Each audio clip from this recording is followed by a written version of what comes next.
The first system failed 3 hours into their escape. The lights in the medical bay flickered and went dark. Dr. Minji was in the middle of checking a patient's breathing tube when it happened. "Hee-jin," she shouted into her communicator. "We need lights now." In the engineering section, Hee-jin was already moving. She had known the lights would fail. The ship was carrying too much weight and using too much power. But she did not tell Dr. Minji that more systems would fail soon. There was no point in making everyone worry. She rerouted power from the crew quarters.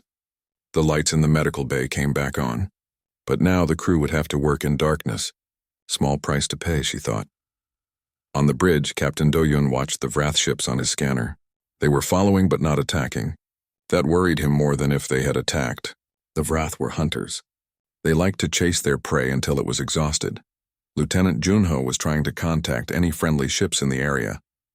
But they were too far from help. The nearest coalition patrol was 2 days away.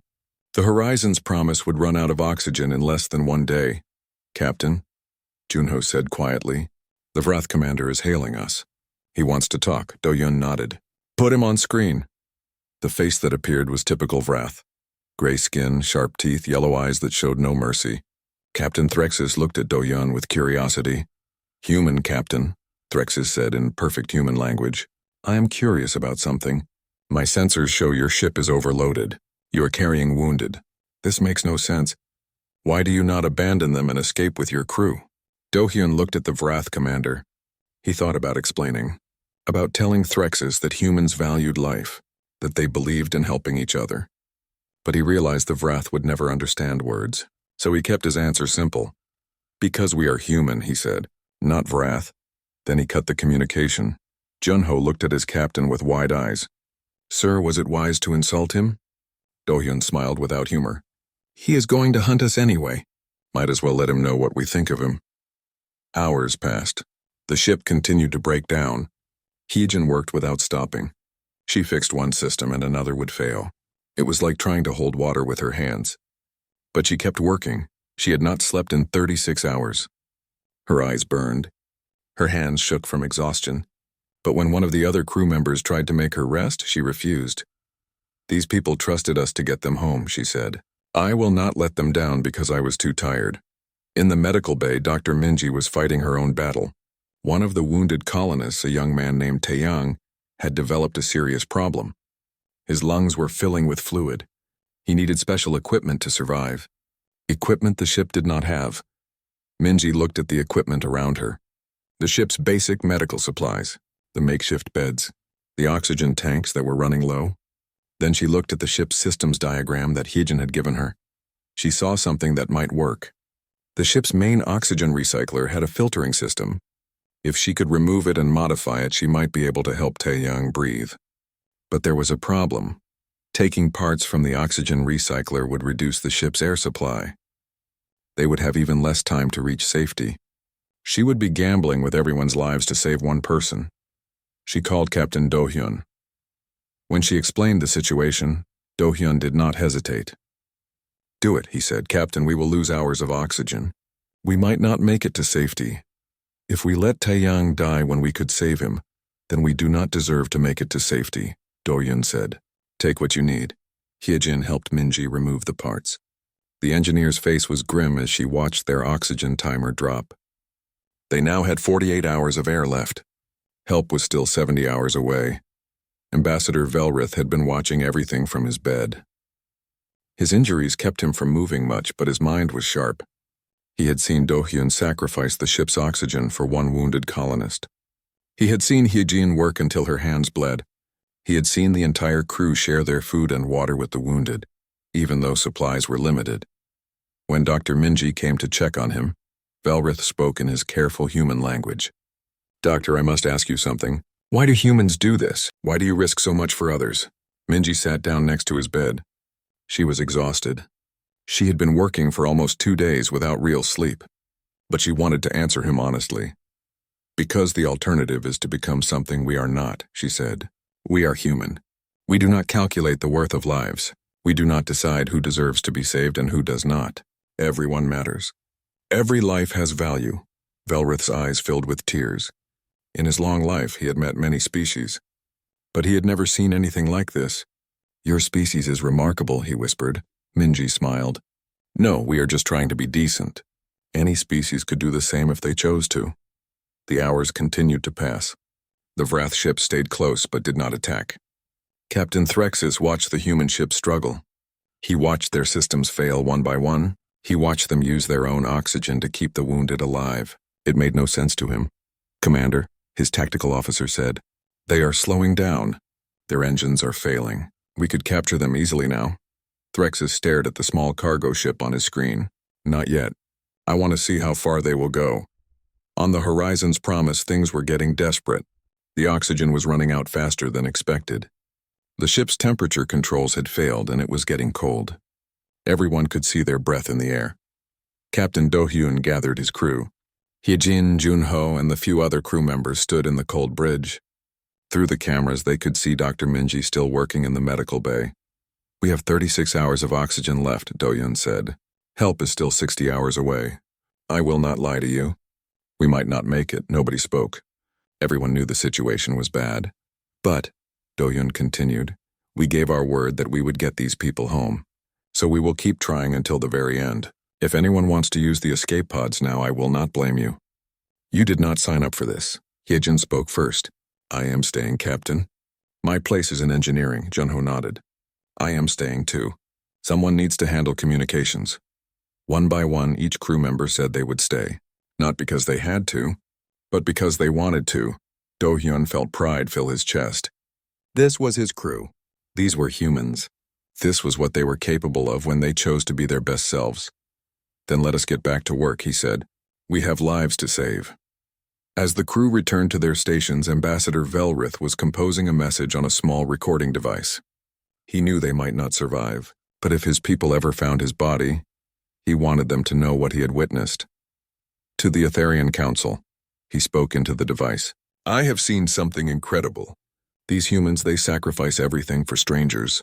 They do not calculate. They do not measure worth. They simply help. If we ever question whether to ally with humanity, remember this. Remember that they chose to die rather than abandon the wounded. Remember that this is what they are capable of. He paused, then added, they do not know it yet, but they have already won. Not by defeating their enemies, but by being better than them, and that makes all the difference. 6 months had passed since the rescue. The story of the Horizon's promise had spread across known space like fire through dry grass. Captain Do-hyun Kim could not go anywhere without being recognized. He hated it. He was sitting in a small restaurant on Earth trying to enjoy a quiet meal when a young woman approached his table. She had tears in her eyes. Captain Kim, I just wanted to say thank you. My brother was one of the miners you saved, Taeyang. He is alive because of you. Do-hyun stood and took her hand. Your brother is alive because he is strong, because Dr. Minji is an excellent doctor, because Engineer Hyejin knew how to fix impossible things. I just flew the ship. The woman smiled through her tears. That is exactly what Taeyang said you would say. After she left, Do-hyun returned to his meal. But it had gone cold. Like everything else in his life lately, it was not the same as before. The rescue had changed everything. The Etherian Collective had formally allied with the Terran Coalition. Ambassador Velrith had testified before his government about what the humans had done. His words had moved the entire Etherian Council. They declared that humanity had shown them what real courage looked like. Other alien species were watching too. The peaceful Etherians joining with humans had changed the political landscape of the galaxy. Species that had been afraid to oppose the Vrath Empire were now finding courage. But for Do-hyun, the biggest change was personal. The Coalition Navy had offered him a commission. They wanted him to command a new warship. The pay was excellent. The honor was great. He had refused immediately. I am a cargo captain, he told them. I carry supplies. That is what I do. That is who I am. However, he had agreed to speak at the Interspecies Council. It was the one thing he could not refuse. Ambassador Velrith had personally asked him. The day of the speech arrived. Do-hyun stood in front of representatives from 20 different species. Humans, Etherians, and others he did not even recognize. Everyone was waiting to hear from the hero of the Horizon's promise. He had not prepared a speech. He just spoke from his heart. Everyone wants to know why we did it, he began. Why we risked everything for 17 wounded people. The answer is simple. We did it because it was right. He looked around the chamber. I am not special. My crew is not special. We are ordinary people who made an ordinary choice. We chose not to abandon people who needed help. That is all. If that makes us heroes, then the galaxy has set the bar too low. Dr. Minji Park worked for days without sleep to keep the wounded alive. Engineer Heejin Choi fixed systems with her bleeding hands. Lieutenant Junho Lee faced down a Vrath fleet with nothing but words. They are the real heroes. They did not do it for glory. They did it because it needed to be done. The chamber was silent. Every being present was listening carefully. We did not think about politics or alliances, Do-hyun continued. We thought about 17 lives that needed saving. That was all. If the galaxy wants to learn something from us, learn this. Value life, all life. Do not calculate worth. Do not measure who deserves help. Just help. That is what makes us civilized. That is what separates us from chaos. He stepped down from the podium. The silence continued for a moment. Then Ambassador Velrith began to clap. Slowly others joined. Soon the entire chamber was applauding. Not just for Do-hyun, but for what his words represented. Hope. A better way forward. Meanwhile, across the galaxy on the Vrath homeworld, something unexpected was happening. Captain Threxus sat in his quarters, watching a recording of the rescue over and over. He had been doing this for months. Every Vrath principal said that power was all that mattered. Survival was everything. The weak deserved their fate. But Threxus had watched humans choose possible death over sacrificing their allies. He had watched an alien risk his species' neutrality to save the humans who tried to refuse his help. It made no sense. But it also made perfect sense. For the first time in his life, Threxus questioned everything he had been taught. He was not alone. Other Vrath officers who had witnessed the event were asking questions too. Secret meetings were happening. Quiet discussions about whether the Vrath way was the only way. Whether strength could mean something different than conquest. Some officers were being quietly removed from their positions for such thoughts. But the questions persisted. The seed of doubt had been planted. Back on Earth, Dr. Minji Park had returned to medical work. She was now the chief of emergency services at the largest coalition hospital. But what surprised her most was the impact of her story. Applications to medical schools had increased by 300%. Young people from all over human space wanted to become doctors. When interviewed, they all said the same thing. They had been inspired by Dr. Park's actions aboard the Horizon's Promise. Minji was teaching a class of new medical students when one asked her a question. Dr. Park, when you took parts from the oxygen recycler to save Taeyang, were you afraid? Did you think about how it might kill everyone? Minji thought carefully before answering. Of course I was afraid. But fear is not a reason to let someone die when you can save them. As doctors, we will face many impossible choices.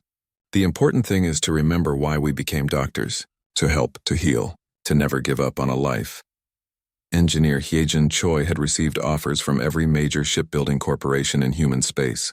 They wanted her to design new ships, to improve their technology. The money they offered was incredible. She refused all of them. Instead, she chose to teach at a technical academy.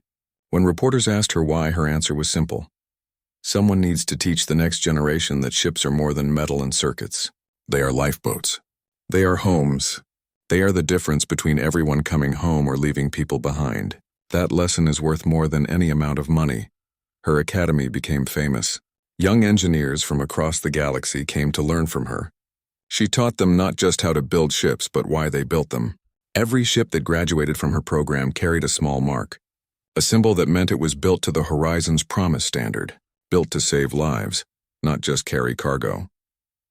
Lieutenant Junho Lee, now promoted to captain, commanded a patrol ship on the coalition Vrath border. His approach to command was unusual. He always tried to talk before fighting. He always looked for peaceful solutions. He treated even enemy ships with respect. Other officers sometimes mocked him for this. They called him soft. But the results spoke for themselves. His sector had the lowest casualty rate on the border. Fewer battles, more treaties. Even some Vrath captains had come to respect him. One day, Junho received a strange message. It was from a Vrath ship. The captain wanted to meet in neutral space to discuss something important. Junho's superiors warned him it might be a trap, but he agreed to meet anyway. The Vrath captain who arrived was Captain Threxus himself. the one who had hunted the Horizon's promise 6 months ago. Juno's hand moved toward his weapon, but Threxus raised his hands in peace. I am not here to fight, Threxus said. I am here to ask questions. Questions about what I saw, about what your captain did. They talked for hours. Threxus asked about human culture, about why humans valued life so much, about how they could sacrifice so much for strangers. Juno answered honestly. He explained that humans believed everyone mattered. That strength came from protecting others, not dominating them. Before Threxus left, he said something that shocked Junho. You humans have shown me another way is possible.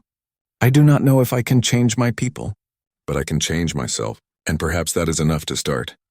Word of the meeting spread, a Vrath captain talking peacefully with a human officer. It was unheard of, but it was happening. On the Etherian homeworld, Ambassador Velrith was now the prime counselor. He had been elected because of his testimony about humanity. His first act in office was to establish the Mutual Defense and Humanitarian Alliance. Any species that pledged to protect the weak and value all life could join. 5 species joined in the first month. Then 10, then 20. The alliance was growing. And at the center of it all was the story of a small cargo ship and its crew who refused to abandon anyone. Taeyang, the young miner who had nearly died, was now studying architecture. He designed colony buildings with one rule. Every structure must be able to function as an emergency shelter. When people asked why, he told them about waking up in a converted cargo hold, knowing that strangers had risked everything to save him. I designed buildings that save lives, he said, because someone once saved mine, and I want to pass that gift forward. The ripples from one act of compassion were spreading farther than anyone had imagined. Medical schools were full. Engineering academies were teaching new values. Diplomats were finding peaceful solutions. Even some Vrath were questioning their old ways. And at the center of it all, Captain Do-Yun Kim just wanted to fly his cargo routes and be left alone. But the galaxy would not forget what he had done. Could not forget, because those who help humanity are never forgotten. Their gratitude echoes across worlds. The moment of decision came when they were still 12 hours from safety. Captain Do-Yun sat in his cold bridge and listened to the numbers. They were bad, very bad. 8 hours of oxygen left, Hyejin reported. Her voice was tired. Maybe less if we cannot fix the recycling system. Lieutenant Junho looked at his captain. Sir, the Vrath are still following us. They have not attacked, but they are staying close. I think they are waiting for us to run out of air. Then the communication system beeped. It was Captain Threxus again. Human captain, the Vrath commander said. His yellow eyes showed something that might have been respect. You have done well to come this far, but it is over. Surrender your ship now. All prisoners will be treated according to Vrath law. The wounded will receive medical care. Do-Yun knew about Vrath prisoner camps. He had heard the stories. 30% of prisoners died in the first year. For wounded prisoners, the number was much higher. It was not that the Vrath were cruel. They just did not see the point in wasting resources on the weak. We need to talk, Do-Yun told his crew. He called Dr. Minji to the bridge. When everyone was gathered, he explained the situation. We have 3 choices, he said. We can surrender. Some of us might survive in the prison camps. We can fight, but we have no weapons. We will be destroyed quickly. Or we can try to reach Coalition space, but we will probably run out of oxygen first. The crew was silent. Everyone was thinking about their families, about Earth, about home. Then Ambassador Velrith spoke. He had crawled from his bed in the medical bay to the bridge. His blue skin was pale from pain and exhaustion. I can help, he said quietly. I can send a distress signal on Etherian diplomatic channels. My people will come. They will save us, everyone turned to look at him. But there is a cost, Velrith continued. If Etherian ships come to save humans from Vrath, it might start a war. My people have stayed neutral for a long time. This could drag us into the conflict. Many Etherians might die because of this. He looked at each human face. But after what you have done for me, I am willing to take that risk. You saved my life when you could have left me to die. You risked everything for strangers. Let me do the same for you. Do-Hyun felt his throat tighten with emotion. This alien, barely able to stand, was offering to risk his entire civilization to save them, but he knew his answer immediately. No, he said firmly.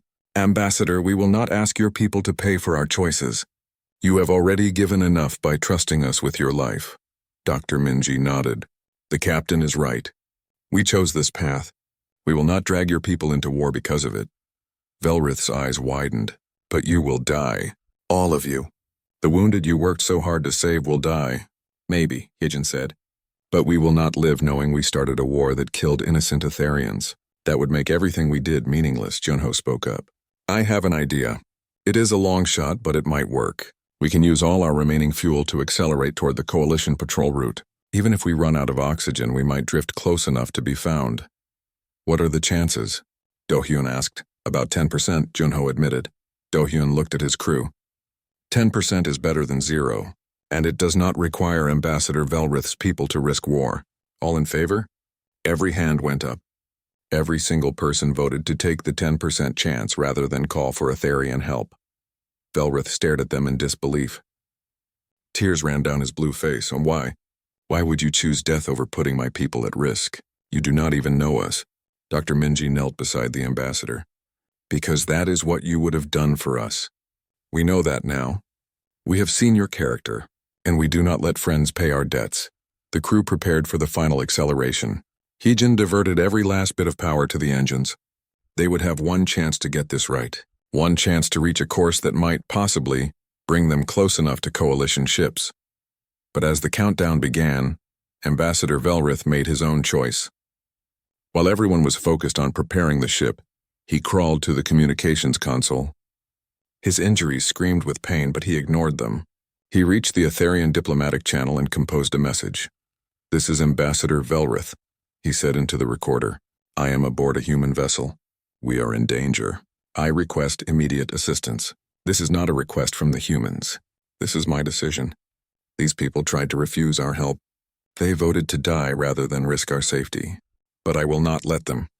I'm calling for Etherian rescue. Come quickly. He sent the message. Junho saw the transmission on his screen. Captain, the ambassador sent a distress signal to the Etherians. Do-hyun ran to the communications console. Velrith was still there, holding himself up with his forearms. He looked at the captain with determination. Why? Do-hyun asked. We told you no. Because you taught me something, Velrith said. You showed me that some things are worth fighting for, that some debts are gifts freely given. You would not let me die. I will not let you die. This is not your choice anymore. It is mine. Before anyone could respond, a new signal came through. It was an Etherian ship, speaking in their musical language. Junho's computer translated it. This is the Etherian vessel Starlight. We received Ambassador Velrith's distress call. Hold your position. Help is coming. 4 ships are on their way. Estimated arrival, 3 hours. The bridge was silent.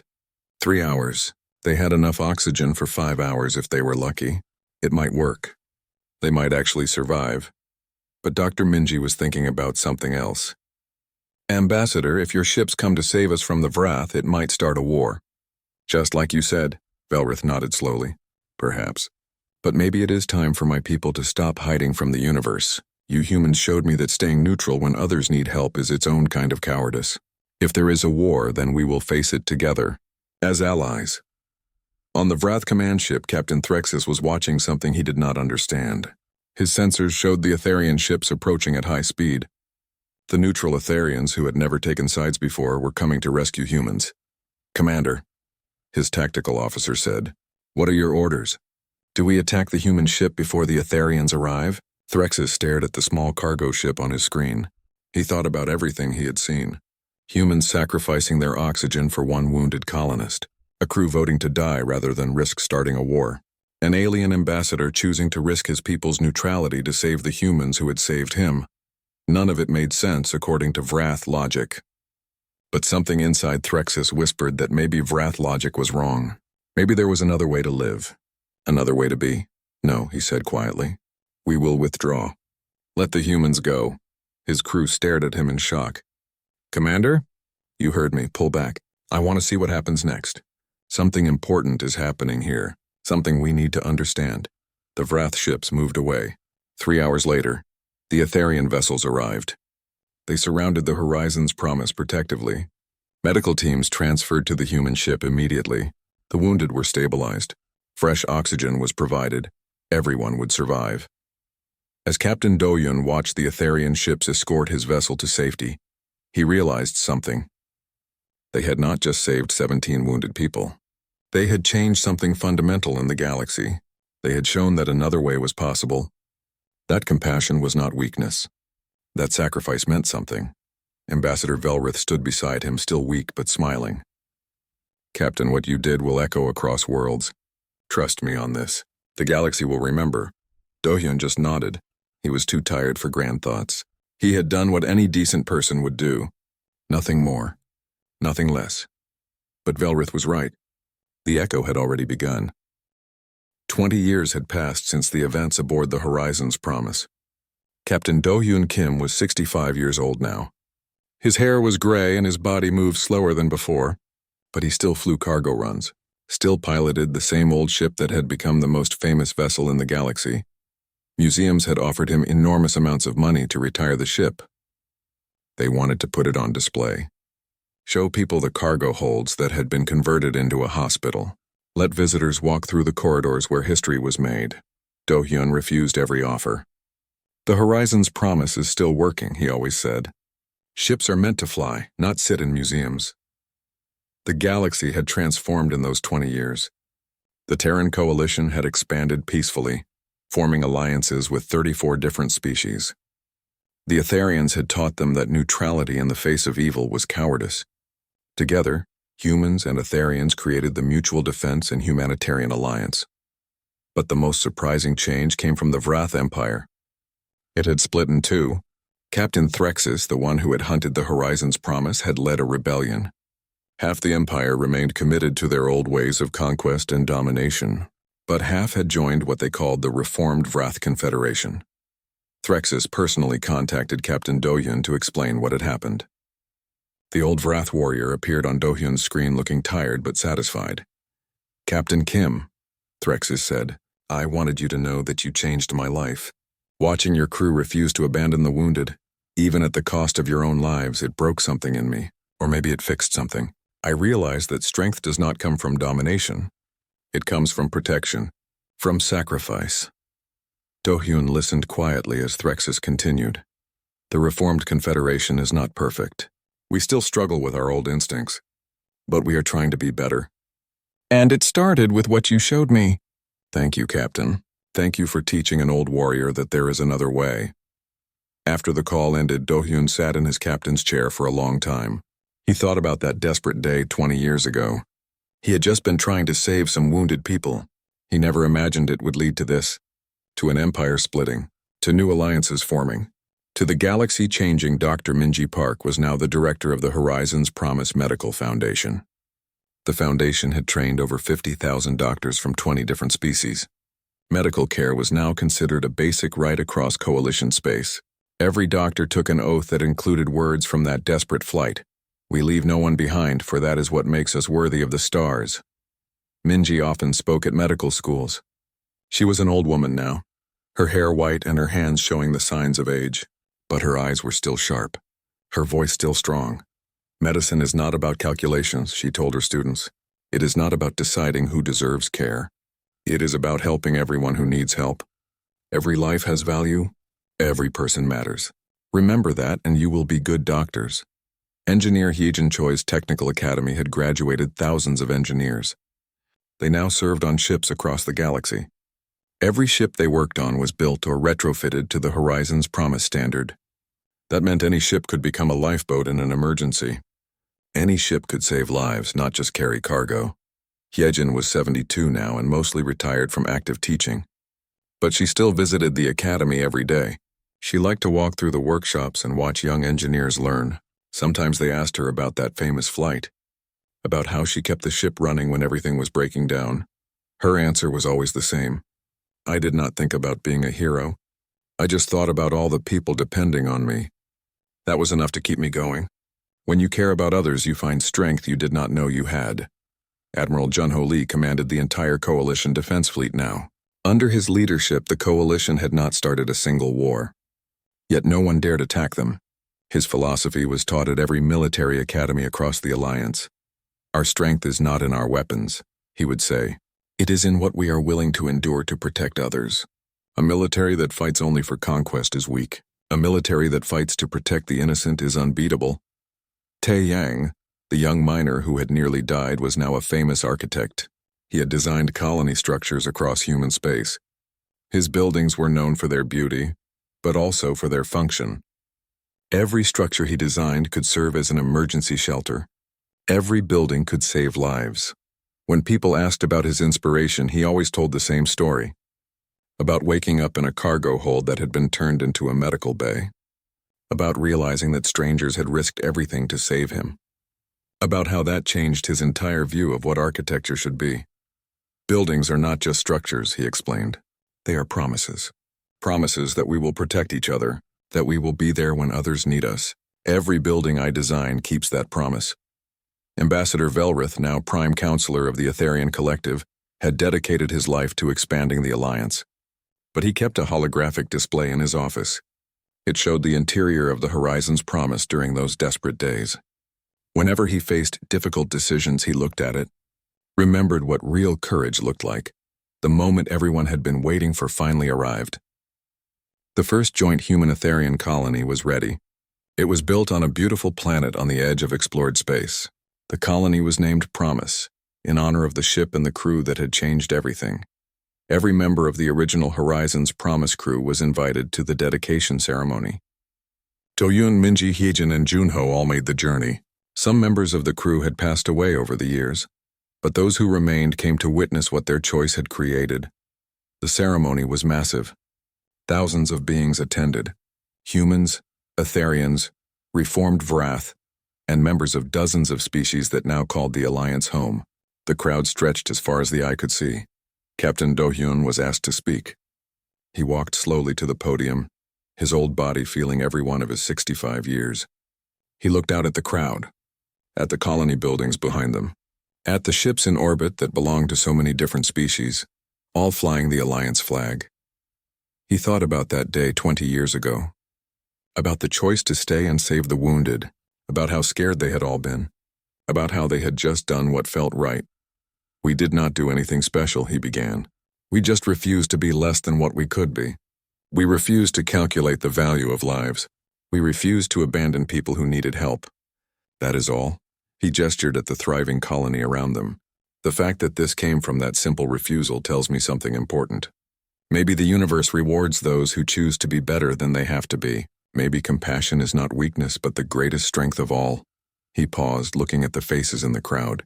They say those who help humanity are never forgotten, that our gratitude echoes across worlds, but it is not just our gratitude. It is everyone's. Because we showed that compassion is not weakness, that sacrifice means something, that choosing to help even when it costs everything is what separates civilization from chaos. The crowd was silent. Then Ambassador Velrith began to clap. Others joined. Soon thousands of beings from dozens of species were applauding together. After the ceremony, as the sun set on the colony of Promise, Do-hyun stood with his old crew. Dr. Minji took his hand. Admiral Junho stood at attention one last time. Engineer Heejin smiled at the beautiful buildings around them. They watched families of different species walking together under alien stars. Did you ever imagine it would lead to this? Minji asked quietly. Do-hyun shook his head. No, I just wanted to get those 17 people home safely. And look what came from that, Heejin said, gesturing at the colony. All this. Because we refused to leave anyone behind, Junho smiled. We did not set out to change the galaxy. We just tried to do the right thing. That is what makes it matter, Ambassador Velrith said, joining them. You did not do it for glory or recognition. You did it because you could not imagine doing anything else. That is true courage. They stood together in comfortable silence, watching the new colony come to life. Children played in the streets. Markets were opening. Ships landed and took off. Life was happening. Hope was growing. All because 20 years ago a cargo captain decided that abandoning wounded people was not an option. That some things matter more than safety or profit. That being human means choosing to help, no matter the cost. 50 years later, history students across the galaxy would study the Horizon's Promise as the moment when everything changed. The ship itself would rest in the Museum of Interstellar History on Earth, preserved exactly as it was during those desperate days. Young people of every species would tour the converted cargo holds. They would see the jury-rigged medical equipment. They would read about the crew who worked without sleep to save lives. Many would leave in tears, All would leave changed. On the dedication plaque, a quote from Captain Do-hyun's journal during those tense hours would be displayed. We have a choice. Be the people who calculate lives like cargo weight, or be the people who refuse to abandon anyone. I choose the latter. I will always choose the latter. That is what makes us human. The gratitude of those 17 saved lives echoed across worlds and changed the galaxy. The warning came too late. Captain Do-hyun Kim stood on the bridge of his cargo ship, the Horizon's Promise, and watched the red alerts flash across his screens. The Vrath warships had arrived at New Pyongyang Colony 6 hours early. 6 hours that would change everything. Do-hyun was 45 years old and had been flying cargo ships for 20 years. He had seen many things in space, but he had never seen anything like this. The colony below was in chaos. People were running everywhere. Ships were trying to leave, but some were damaged. Smoke rose from the landing pads. His communication officer turned to him. The young woman's hands were shaking. Captain, the colony is calling for help. They say the main transport ships are destroyed. Hundreds of people are still down there. Do-hyun looked at his ship. The Horizon's Promise was old and small. It was meant to carry supplies, not people. His cargo holds were full of mining equipment, but he did not think twice about his answer. Tell them we are coming down, he said. The landing was rough. The colony's spaceport was damaged from the Vrath attack. Fires burned near the main buildings. As soon as Do-hyun opened his ship's doors, people rushed toward him. They were crying, shouting, begging for help. A young officer in a colonial defense uniform ran up to him. His name tag said Lieutenant Junho Lee. He looked very young, maybe 26 years old. His face was covered in dust and sweat. Captain Kim, thank God you came. We have a serious problem. Junho pointed toward the medical center. Dr. Minji Park refuses to leave. She has 17 wounded people who cannot be moved safely. They will die if we put them on a normal ship. Do-hyun followed Junho to the medical center. Inside, it was like a nightmare. Wounded people lay on beds and on the floor. Doctors and nurses worked quickly, but there were too many injured people.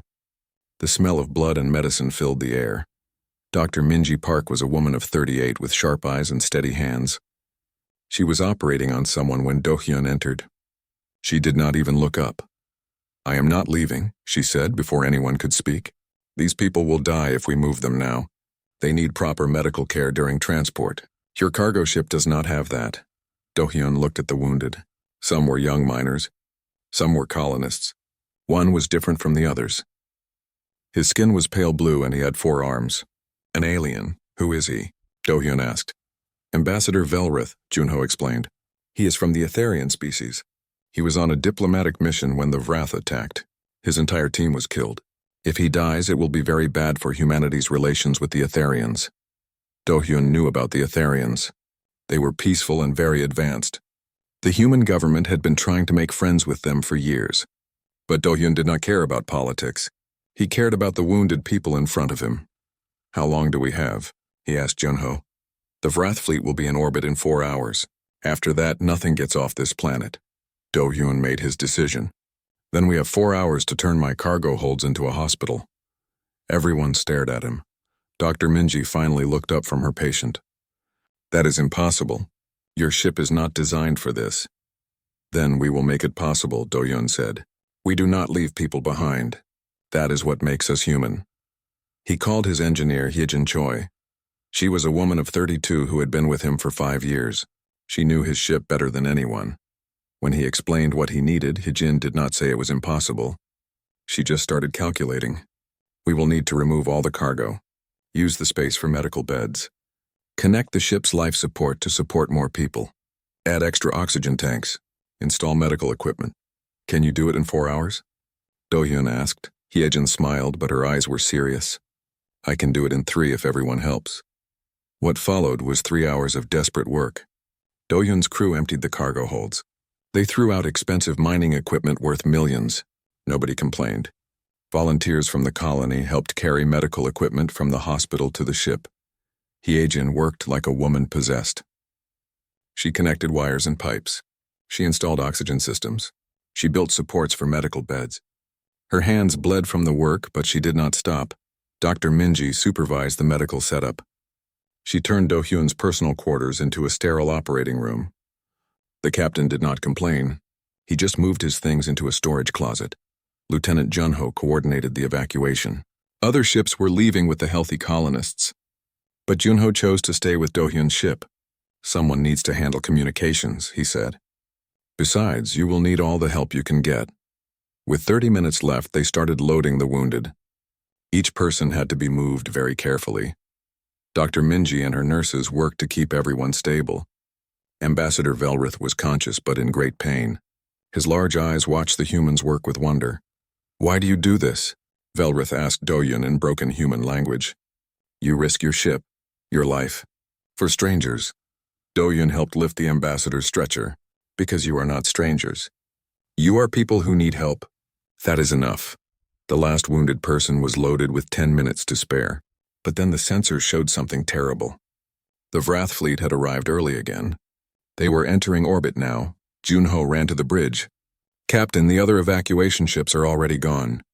We are the last ship on the planet. The Vrath are scanning us. Do-hyun sat in his captain's chair. His ship was overloaded.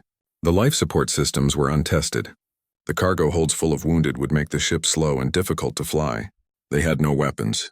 Running from the Vrath fleet would be almost impossible. He looked around his bridge. His crew was there. Ayejin at the engineering station, her hands still bleeding. Kunyo at communications, young but determined. Through the internal cameras, he could see Dr. Minji in the medical bay, checking on her patients.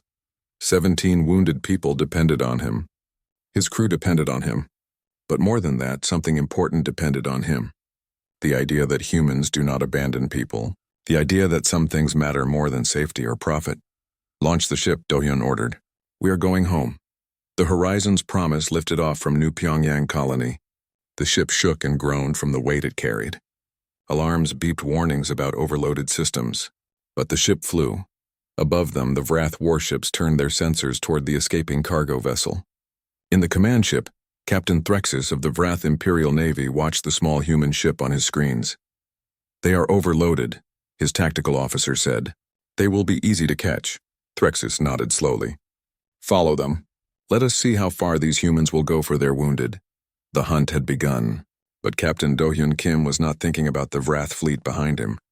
He was thinking about 17 lives that depended on him getting them home safely, and he would not fail them, no matter what it cost.